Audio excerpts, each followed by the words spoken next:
Alrighty. Ooh, loud. Too loud. Too loud at 10 in the morning.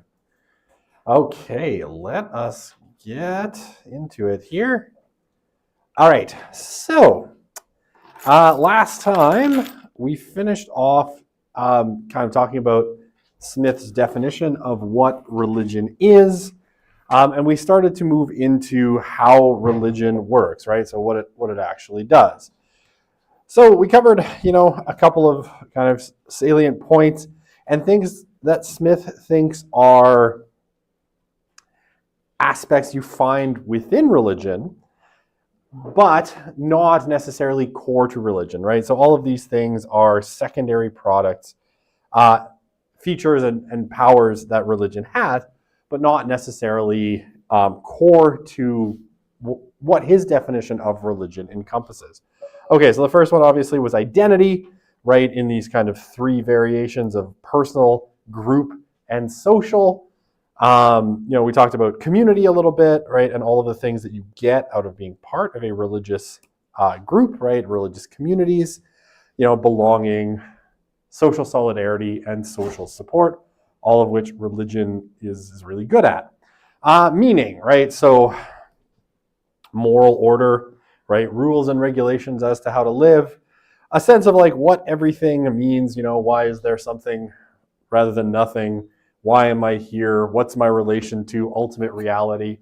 All of those things, and then theodicies, right? Explanations for why the world is the way it is. Why is there suffering, injustice, death, and all those fun things. And we ended off, I guess, with some of the more tangible and kind of material aspects of religion. And I played a short-ish clip from Bishop Barron. Let's see if I can pause it on this particularly shiny spot where you can see the rose. Right. So, artistic creations, right? Religion generates stuff, right? And action. So it generates buildings, it generates art, it generates objects that are used in religious worship, right? These are often artistic creations, attractive objects, performances. Can be things like feelings, ideas, desires, songs, singing, dancing, all sorts of things, and transcendent experiences, right? Experiences where someone feels themselves somehow elevated by their encounter with whatever that religion happens to kind of predicate as, the superhuman power in question. Okay, so hopefully that's all good. That all kind of makes sense from last time. All right, good. So obviously this one I think is probably like, if you were to say, look at a Marxist or Marxian kind of definition of religion, social control plays a big role. But, I think Smith is pretty honest here in saying that there's some degree of control built into religions, right? They have, internalized tools for self-regulation, right? People who are religious tend to voluntarily comply with established norms and behaviors, at least to some extent. If they don't do so perfectly, that's okay too, right? There's still a kind of belief that they should, and probably an attempt to do so on some level. Interpersonal controls. So how do you deal with people, right? Religions will have, basically norms of thought and behavior, and often informal rewards and sanctions that are communicated through relationships, right? So often, these are, how do you act within these particular social groups? What's appropriate, inappropriate behavior? And then people will be corrected, right? Based on how they're acting, right? So, for example, I suspect if you went to an evangelical church somewhere in Edmonton or elsewhere, and you used Jesus Christ as a curse word, you would be sort of informally corrected, or people would give you, the slant eye, for blasphemy and those sorts of things, right? There are these kinds of interpersonal controls, right? And people will behave to you a certain way if you're not following the kind of standards of that community. And then formal social controls, right? Compliance with established norms through institutional means.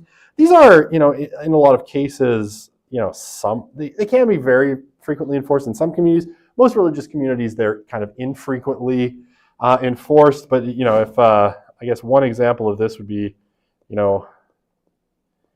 excommunication. Let's check my spelling here. Right, which would be a formal process wherein someone has been essentially kicked out of the communion, right? So obviously comes from Latin, but ex, or essentially getting kicked out of, and community or communion, excommunication, right? So if you violate the norms, you can be kicked out of a particular religious community through formal means, right? Or let's say you're a priest and you, what would be a bad thing a priest could do? That's not hard to imagine. And this has happened, not like within the last few years. Let's say that you're a Catholic priest and it comes to light that you were sexually coercing seminarians, right? So adults who are training to be priests, and you would bring them out to your beach house in Vermont, and you would try to convince them to sleep in the same bed as you, which is not at all creepy. That's Cardinal McCarrick, by the way, if you're wondering, it's an actual case that happened.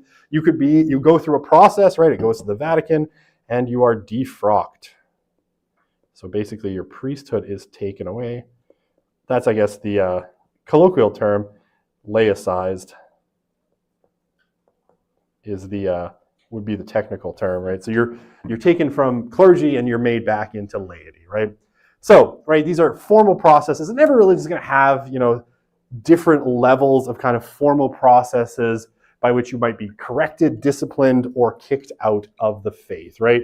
But generally, for it to get to a kind of formal social control, there's a process that has to be gone through. Sometimes there's evidence that has to be presented and all sorts of things. I guess the other one, I'm forgetting what it's called now. It's escaping my brain. In the Catholic Church, again, there's a process that you can go through, annulment, right? Annulment.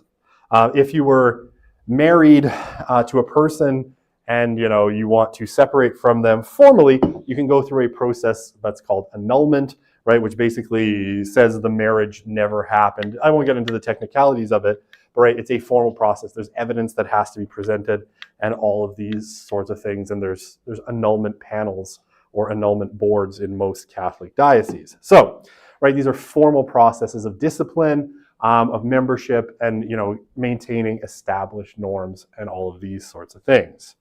Okay, does that all make sense? Okay, perfect.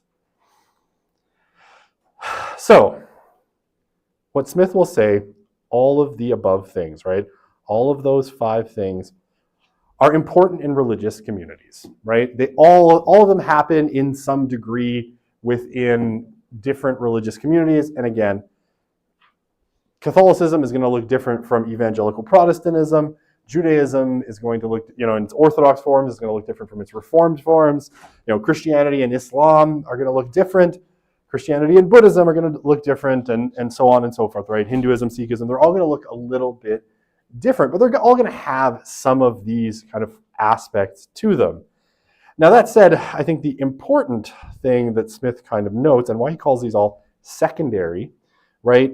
None of them exist solely within religious communities. No, go back.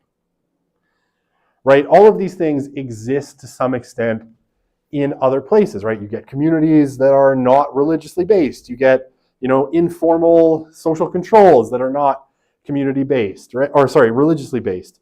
And so on and so forth, right? I don't want to go over everything, right? People make paintings that aren't religious.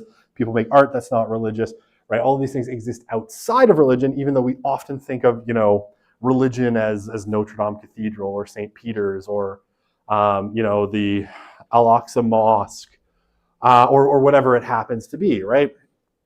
However, he thinks you can't say that they are key aspects of religion because they exist broadly within other social institutions as well.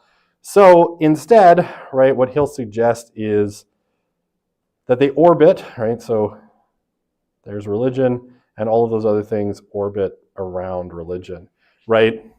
But the core feature of religion, right, the nugget here, the planetoid, if you will, is accessing or aligning with superhuman forces to achieve good outcomes, right? That's what religion is, because that's what makes it different from other social institutions, right? Oh, hang on, I should make sure I got everything there. Yeah, so that's what makes religion unique, right? That is, I guess, and I think I have this on another slide, religion is unique not so much for what it does, but why it does it, right? So it's the why of religion. Why religion does what it does is for that access to superhuman powers, which makes it different from, say, the Brony Social Club of Edmonton, or your local Star Trek society, or even your bowling league, which might share a lot of the same kind of features, right? And if we went through those, I mean, I don't know if anyone bowls anymore, but if or your Edmonton Sport and Social Club ball hockey team, right, might produce a lot of the same things, right, as those 5 things that we see in that Smith kind of outlines, but they're not properly religious because the goal is aligning with superhuman forces. And the same thing with like nationalism, right? Nationalism will do a lot of those things, but it does it for different reasons, right? So it's the why of religion that makes religion religion. I think that sentence made sense. Okay, I'm gonna go with it. Okay, so why would we study religion, right? Well, I mean, it is an object of interest just in and of itself, right? If you look at the vast swath of human history, most people have been religious in some way, shape, or form, right? The fact that we now see, and we'll talk about them later in the course, in Europe principally, and then in North America as well, a growing number of what you would call, I'll spell it out so as not to confuse, nuns, or nothing in particular, no religion. The fact that we see a growing number of these in our contemporary society is more of a historical aberration than it is the norm historically, right? Yeah, most people, most societies have been religious in some way. So obviously religion is kind of worth studying on its own just for what it does in societies. Okay, but that said, it also has tremendous causal power to make things happen in people and in societies, right? Religion will structure the lives of people in society, of whole civilizations, in particular ways, right? It can make possible certain forms of economics. It can forbid certain forms of economics.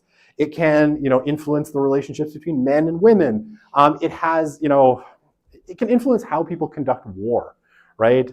It has tremendous causal power and ability to shape societies, to shape civilizations, and to shape individual people. And there are, so many examples to talk about that it would be difficult to choose, a good example of people who've been influenced by religion, because there's simply so many. Okay.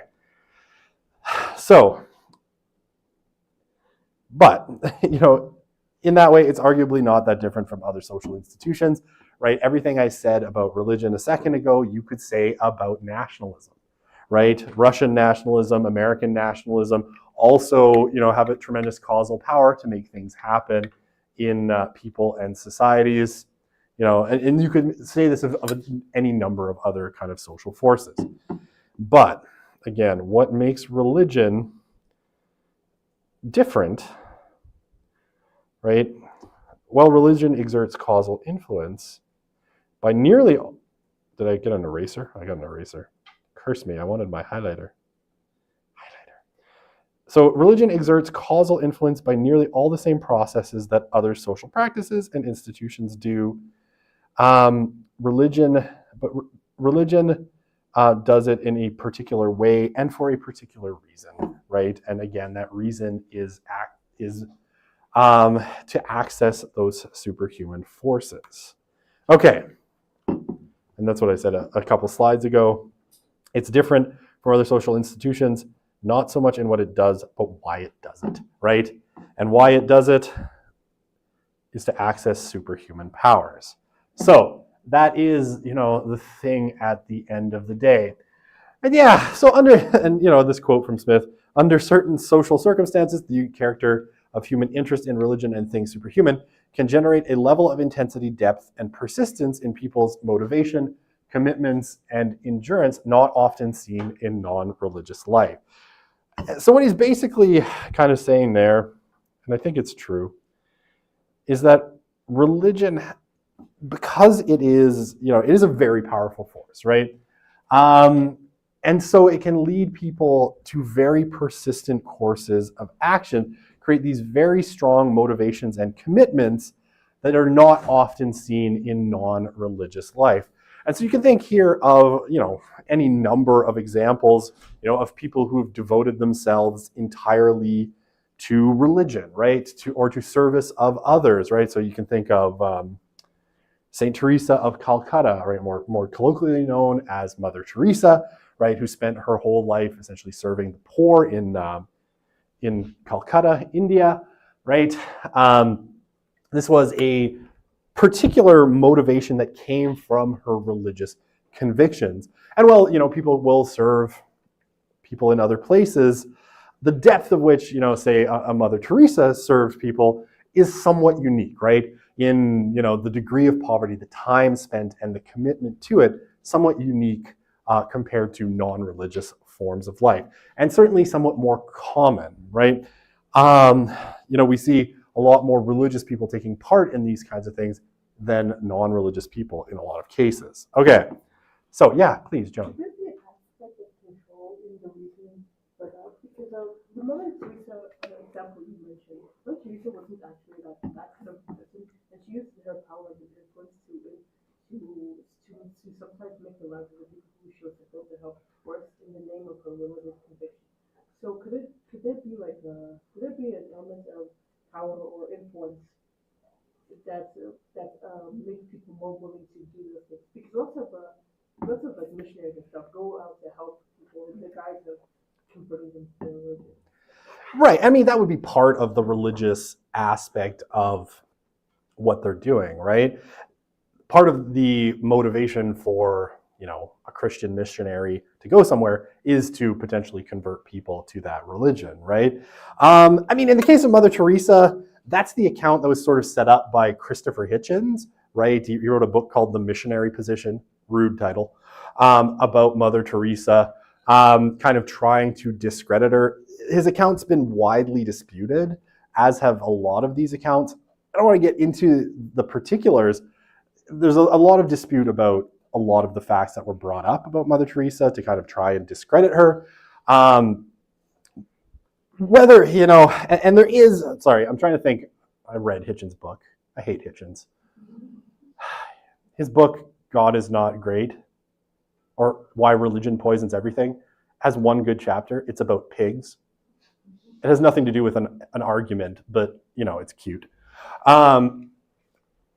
Anyway, what was I saying? Yeah, I'm trying to remember the particular criticism, that they increased the suffering of people or denied them routine medical care in order that they would, suffer and die and potentially convert to Christianity. A lot of that, I think, is disputed. And certainly, she was there in the slums, for religious reasons, whether, you love what she did or not, right? She was there, in her mind at least, to serve the poor. And she spent her whole life kind of doing that. So that's more kind of what I'm getting at than, do we all agree 100% with how, the missionaries of charity did the work? Does that kind of make sense? My question is, are they doing it because they want to help people? Are they doing it because they think their religion tells them so? Those two things might not be separate, right? That their religion tells them that they should help people is itself part of the motivation, right? That, we'll talk about it when we talk about the rise of Christianity, but it's a passage out of Matthew's gospel. It's called The Judgment of the Nations. I trying to remember it exactly.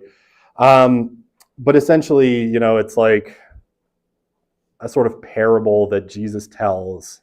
Sorry, I'm trying to remember it off the top of my head. That, at the end of time, people will be separated into, the good people, the bad people. And, some of them will say, Jesus will say, oh yeah, you helped me during life. They're like, when did I do that? When you visited, you help the poor, the sick, the needy. It might be sheep and goats. I don't remember. I'm bad at quoting Bible verses off the top of my head because I never memorized them. There's sheep and goats. Yeah, there's lots of metaphors used for sorting people in the New Testament. But then there's the people who end up in hell or whatever. And it's like, oh, well, when did we do bad to Jesus? Oh, when we didn't visit the poor, the sick, the prisoners, and all those things, right? So those things are kind of deeply linked in Christianity.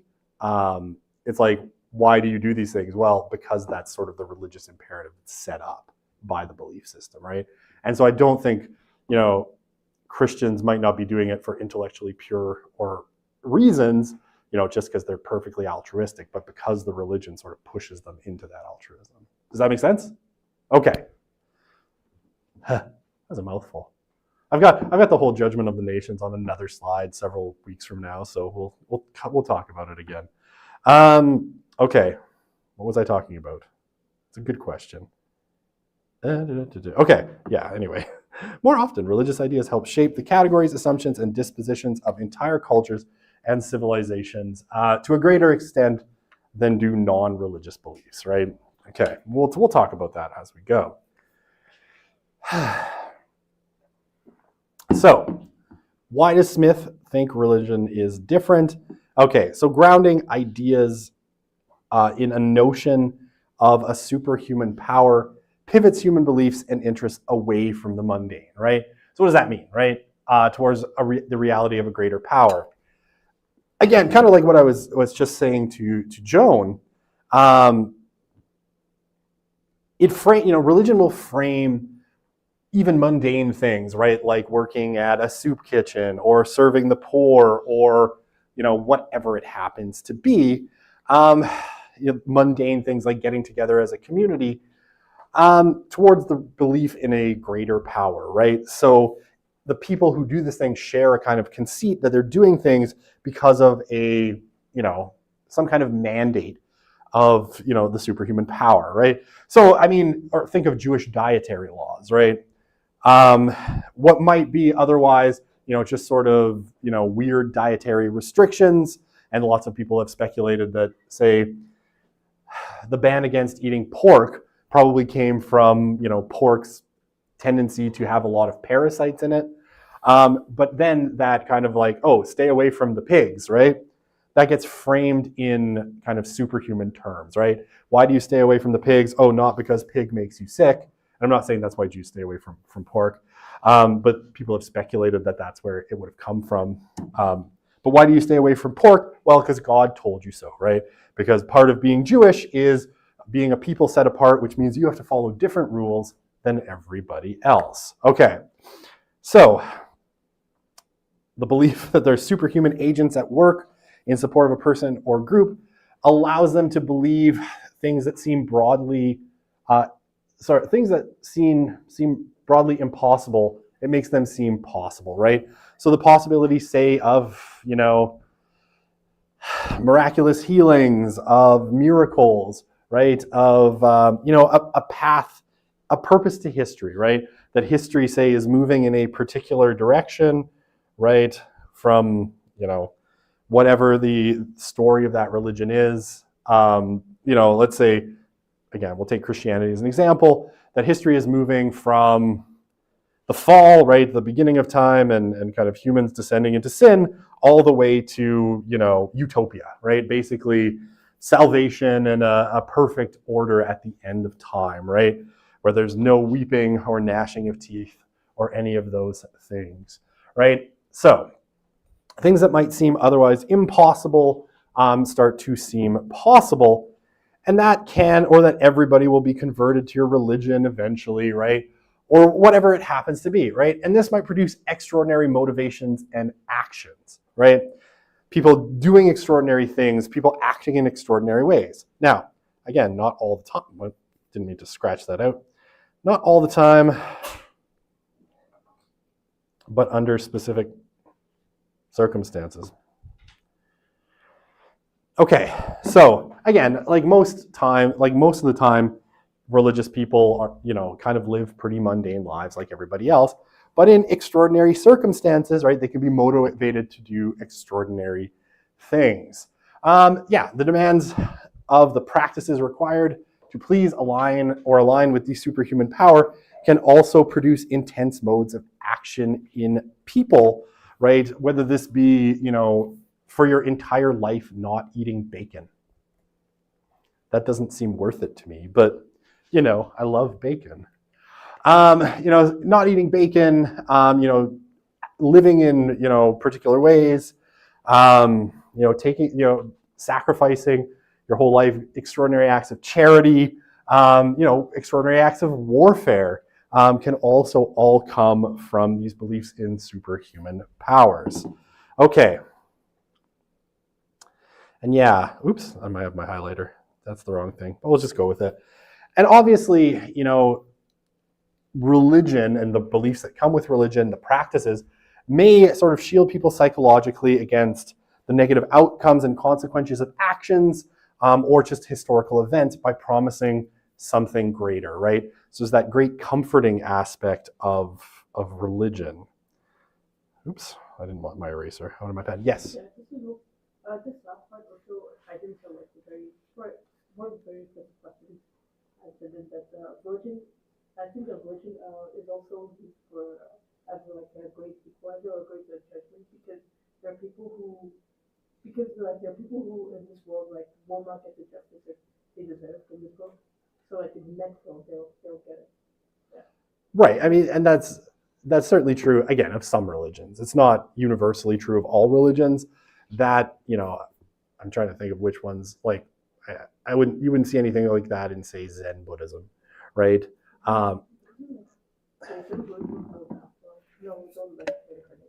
Let's not go into the specific. We could go down the rabbit hole of 62 different religions.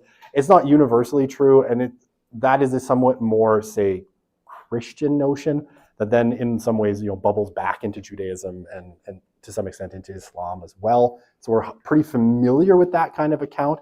And certainly what you're sort of narrating, we'll talk about it as we get into religious theories, is very much the Marxist kind of reading of religion. I forgot where this sentence was supposed to end as I started it. But I mean, again, it's not universally true of all religions that they all say, there's going to be some kind of justice in the afterlife. The bad people, get theirs. I mean, if you look at, say, Greco-Roman religion, everybody just becomes shades, right? Everybody just goes into the underworld and they become shades of themselves. They drink from the river Lethe, they forget everything, and then they are reborn, right? So not all religious systems have that same kind of justice in the afterlife kind of notion to them. Yeah. That is not a diagram. Those are scribbles. Yes, okay, my arrows. When you're saying like how people go through like sin and is it just like that they try to prevent sin so they have a script? Oh, so it's more like, all right, I'm going to erase my confusing drawing and I'll redraw it really quickly. It's more that like all of history has a direction, right? So that, at the beginning of time, right, you get Adam and Eve over here. We'll put Adam and Eve.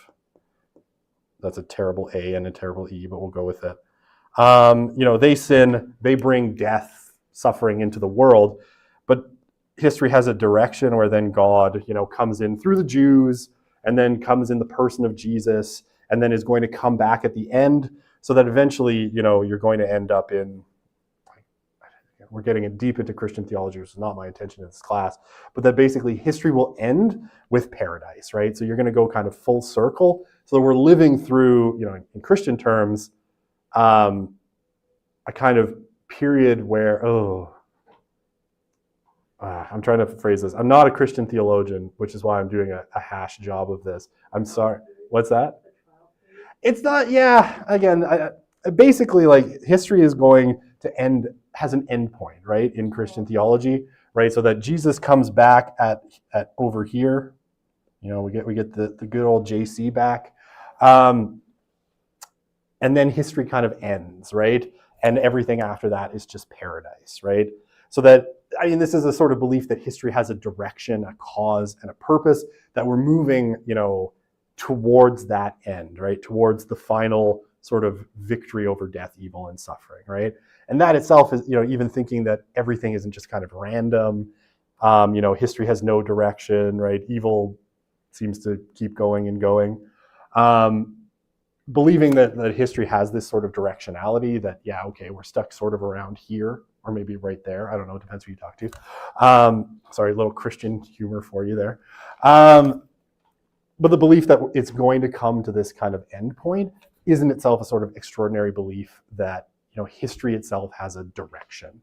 Does that make sense? Yes. Okay, I'm sorry my drawing was confusing. I don't know that this drawing is any less confusing, but this is the wages of doodles on slides, is confusion of the students. Okay, how are we doing with all of that? That was a little like halfway's biblical joke right there. Okay, so I find myself very clever at the best of times. And maybe it's the worst of times. Now we're getting Dickens, and everything's going to hell in a handbasket. All right, please, sir, may I have some more knowledge? All right. I'm the worst. Oh my God. And all this recorded on the internet for posterity. Okay. All right. So, religion. What's up with that? So I got the giggles now. It's terrible. Thanks, Joan. So often, that causal influence that religion has, right, will reach outside of religion particularly, right? So here you think of the ways that, secular life or everyday life can be deeply, deeply shaped by the religious sphere, right? And over really, really long stretches of time. This diagram means nothing. That's a long stretch of time, right? So that, it can have these really powerful influences even after the religion maybe has started to fade, is less practiced, right? A lot of the beliefs that a religion kind of brings with it can have this kind of long historical kind of influence, right? So again, I think one of the people who's done a really, really good job of talking about this, do I have him on the next slide? I do. I thought I did. Is Tom Holland, not Spider-Man Tom Holland, the English historian Tom Holland. I think the historian Tom Holland is way cooler. But that's just how I roll. Not that Spider-Man's not cool, but it's all good. In his book, so in Holland's book, Dominion, right, which is what he'll be talking about on the next slide, written a couple of years ago. Dominion, right, this is sort of him looking at the long influence of kind of Christianity on Western civilization in particular, and then the way that the West has gone on to influence the rest of the world through its encounters, right? I'll let him talk about it on the next slide because he does a way better job, and he has an English accent, and inherently that makes him cooler than me. Okay, so lots of secular ideals, institutions, movements, organizations have religious origins, right? So a lot of things that we think of as part of secular society have religious origins. Like a really easy example of this would be the YMCA, right? Not the dance, the organization. The YMCA, right, or the Young Men's Christian Association, has religious origins, right? It's now largely secular, but it did start in religion. Or the United Way, right? Soon at the university, you're all going to be asked to donate to the United Way. The United Way used to be a ministry of the United Church of Canada, which is why it's called the United Way. And these institutions, these religious motivations, can have these really long cultural kind of carry-ons, right, or influences outside the sphere of religion. And I'm giving you kind of, the YMCA and the United Way are relatively short-term. This can be much broader in its historical scope. Yeah, the ideas can be so powerfully felt that they migrate to other movements, right? So there's I think a good case to be made that say, European colonialism and then the spread of Christianity through it in subtle ways changed the way that other religions handled certain things, right? That, in comparing themselves to Christians, right, say people who are Hindu, modified, some of the kind of tenets of Hinduism to meet this kind of outsider threat that came from Christianity.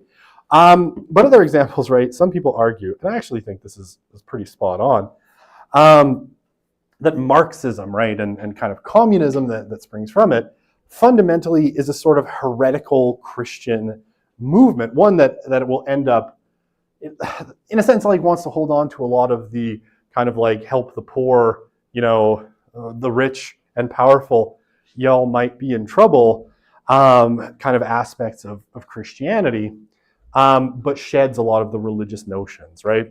And I mean, for one, speaking of religion or of historical directions, Marxism itself has a sort of historical direction, right? It has, the idea that we start here with feudalism or slavery in the Roman system or capitalism, and oops, I switched slides. And what we'll end up with at the end of history and material evolution is communism. But even this idea that history has a direction, in a sense, right, and it has a sort of endpoint, somewhat borrows ideas from that kind of vision that we find in Christianity of a certain endpoint at the end of time, right? Why is it specifically Christianity? Isn't it Christianity borrowed from other core fundamentals from other older religions?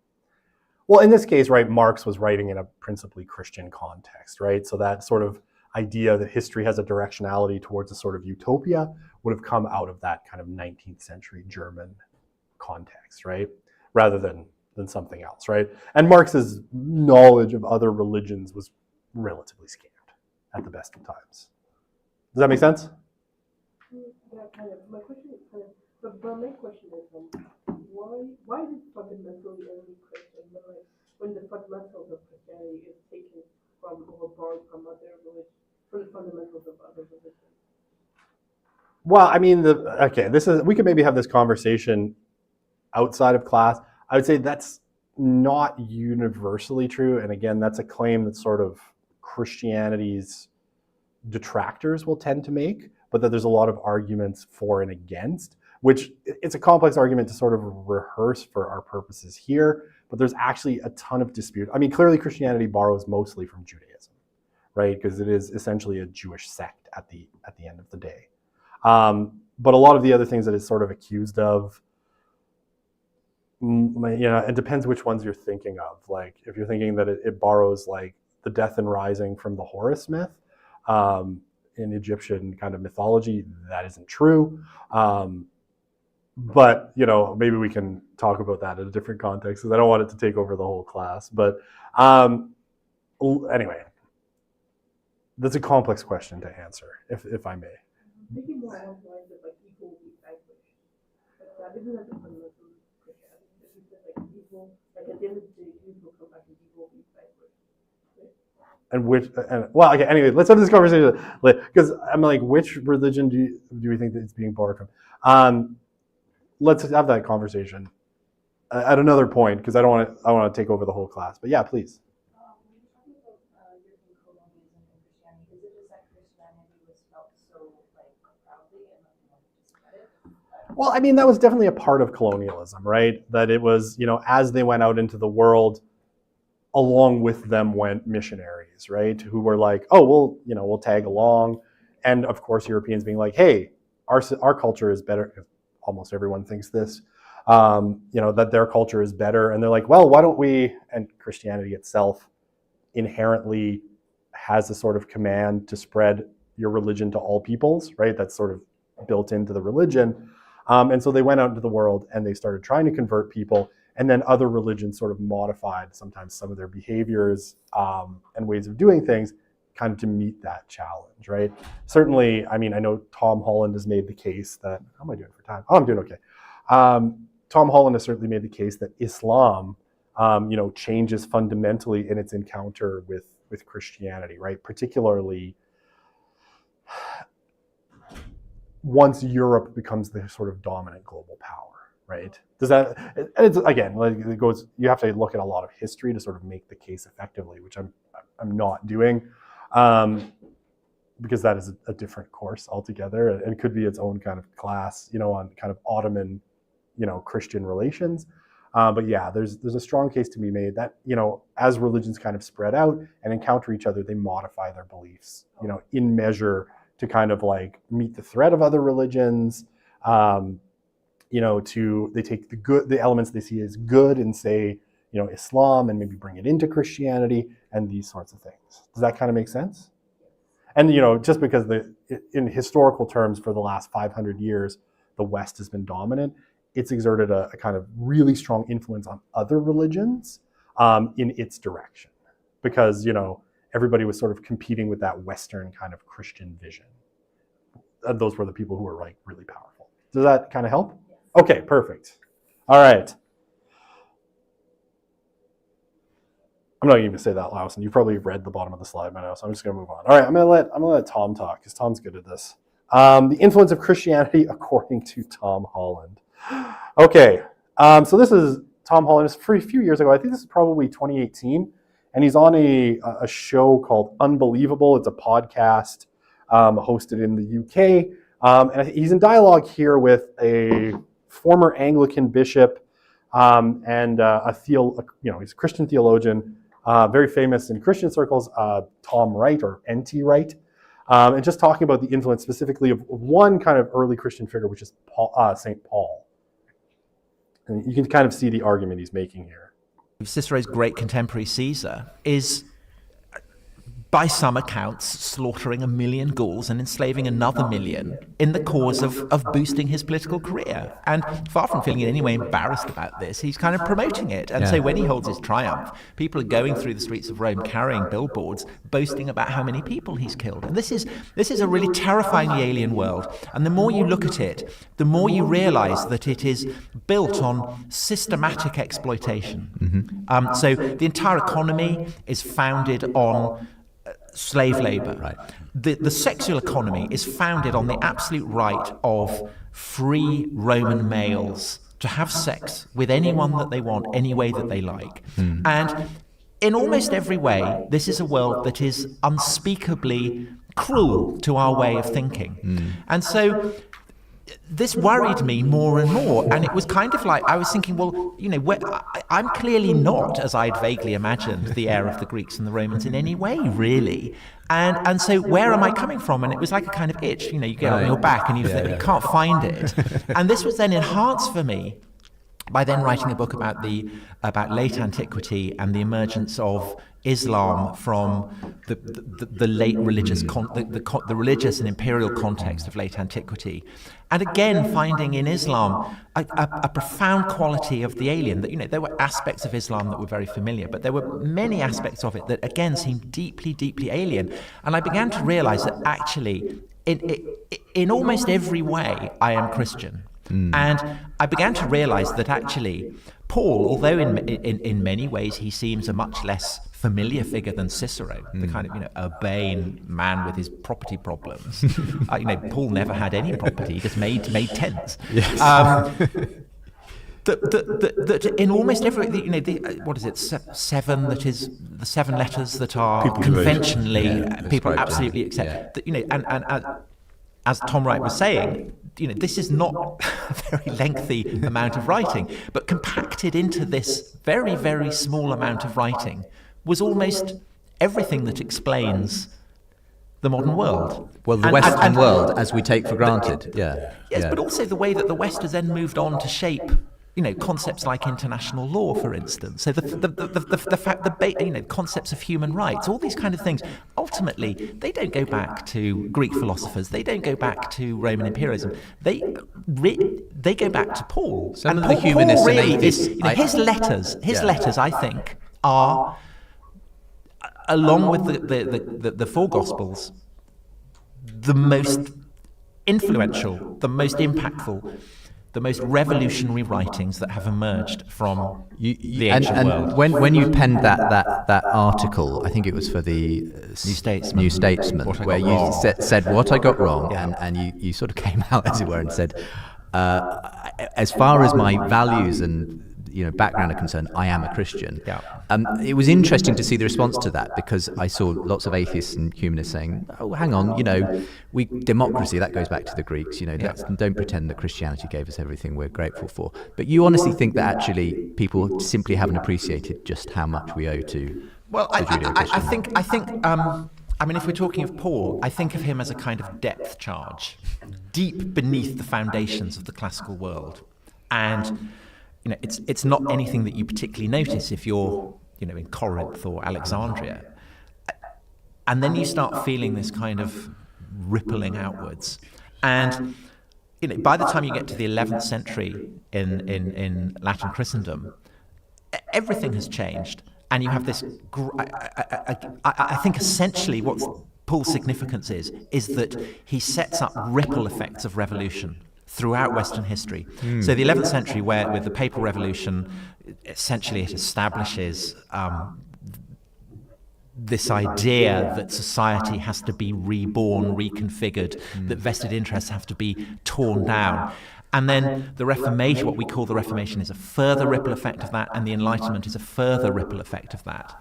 And it spilled out so much that now in the 21st century we don't even realize where these ripple effects are coming from. We just take them for granted. Okay. So again, really interesting book.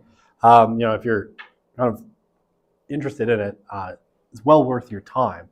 And I will say of Tom Holland, like I've read his books on late antiquity, right, on Julius Caesar, on the rise of Islam, which is called In the Shadow of the Sword, and then Dominion. And he's got a great style for explaining things, right? He's a very accessible historian, as historians go, and they're all really excellent books. Okay, so we'll touch on this on Friday. Well, maybe I'll kind of introduce this quickly, and then we'll kind of jump back. So we're back to Smith here. Back to Smith, right? So what Smith will suggest, that's an H. It lags a little, so sometimes it's hard to see what I'm writing. Yeah, so to really understand, for Smith, the role that religion plays in human societies, he suggests you have to look at the many ways its influence spreads over time. And he's got this basically set up through what he calls causal mechanisms, right? Or basically mechanisms of religion's causal influence.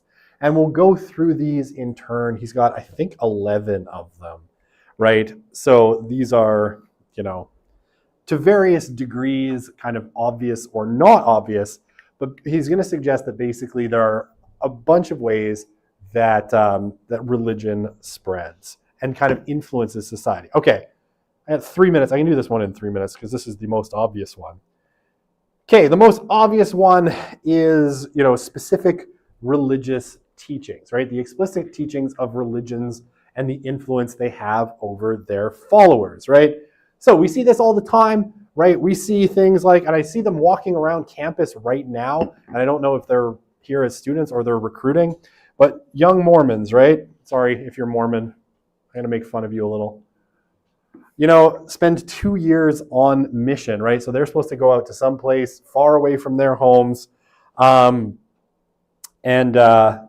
basically try to convert people to Mormonism. Now, I always remember this because, I think my honest to God first encounter with Mormons, my wife and I were living in Northeast Calgary, and they came to the door, and God bless my wife. She's such a kind person. She's like, "Oh, yes, come in." And I'm like, "Oh, God, no. What have you done?" Anyway, we had to watch a video about Joseph Smith and blah, blah, blah. Fun times. But what always struck me is that they're wearing these name tags, and in kind of Mormon, language, everyone who goes out, and I think all male members are elders. So this 18-year-old kid had the name tag Elder Bird, and I will never forget this. Bird spelled B-Y-R-D. And I will never forget this because my only thought the whole time he was there was, where is older bird? Or younger bird? If this is elder bird, where is younger bird? Because this is like a child. What's that? Maybe not. Maybe younger bird is still just a twinkle in his father's eye. Anyway, right? So I'll never forget elder bird, glasses, the dark hair. I can still see elder bird's face. Never found out elder bird's first name, or maybe I did, but I'll always be stuck with this, just as I'm watching this terribly produced video about Joseph Smith, I'm like, this is a child, and the fact that he calls himself an elder is hilarious. Yeah, well, I mean, that's Mormonism. All right. Yeah, all right. The Amish, right? They shun modern technology.